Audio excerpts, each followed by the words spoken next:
ಪ್ರಧಾನಿ ನರೇಂದ್ರ ಮೋದಿ ಅವರು ಇದೇ ನವೆಂಬರ್ 28ರಂದು ಉಡುಪಿ ಶ್ರೀಕೃಷ್ಣ ಮಠಕ್ಕೆ ಭೇಟಿ ನೀಡಲಿದ್ದಾರೆ. ಈ ಹಿನ್ನೆಲೆಯಲ್ಲಿ ಎಸ್ಪಿಜಿ ಮತ್ತು ಆಂಟಿ ಸಬೋಟೇಜ್ ಚೆಕ್ ತಂಡವು ಕಾರ್ಯಕ್ರಮದ ಸಿದ್ಧತೆ ಮತ್ತು ವೇದಿಕೆ ನಿರ್ಮಾಣ ಕಾರ್ಯದ ಪರಿಶೀಲನೆಯನ್ನು ನಡೆಸುತ್ತಿವೆ.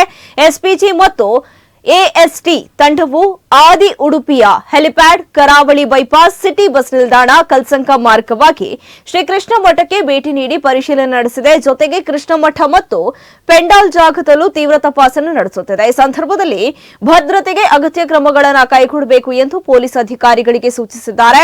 ಭದ್ರತೆಗೆ ಅನುಕೂಲವಾಗುವಂತೆ ಕಾರ್ಯಕ್ರಮ ನಡೆಯುವ ಸ್ಥಳ, ರಸ್ತೆ ಹಾಗೂ ಮತ್ತಿತರ ಕಡೆಗಳಲ್ಲಿ ಸಿಸಿ ಕ್ಯಾಮೆರಾ ಅಳವಡಿಸಬೇಕು. ಅನಧಿಕೃತ ಬ್ಯಾನರ್, ಬಂಟಿಂಗ್ಸ್ಗಳನ್ನು ಕೂಡಲೇ ತೆರವುಗೊಳಿಸಬೇಕು ಎಂದು ಸೂಚನೆಯನ್ನು ನೀಡಿದ್ದಾರೆ.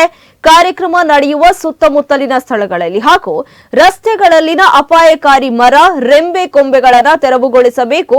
ಕಾರ್ಯಕ್ರಮ ವೀಕ್ಷಣೆಗೆ ಆಗಮಿಸುವ ಸಾರ್ವಜನಿಕರು ಬ್ಯಾಗ್, ನೀರಿನ ಬಾಟಲಿ, ಧ್ವಜ ಸೇರಿದಂತೆ ಯಾವುದೇ ವಸ್ತುಗಳನ್ನು ತರುವುದನ್ನು ನಿಷೇಧಿಸಲಾಗಿದೆ. ಈ ಕುರಿತು ಜನರಿಗೆ ಮೊದಲೇ ಮಾಹಿತಿ ನೀಡಬೇಕು ಎಂದಿದ್ದಾರೆ.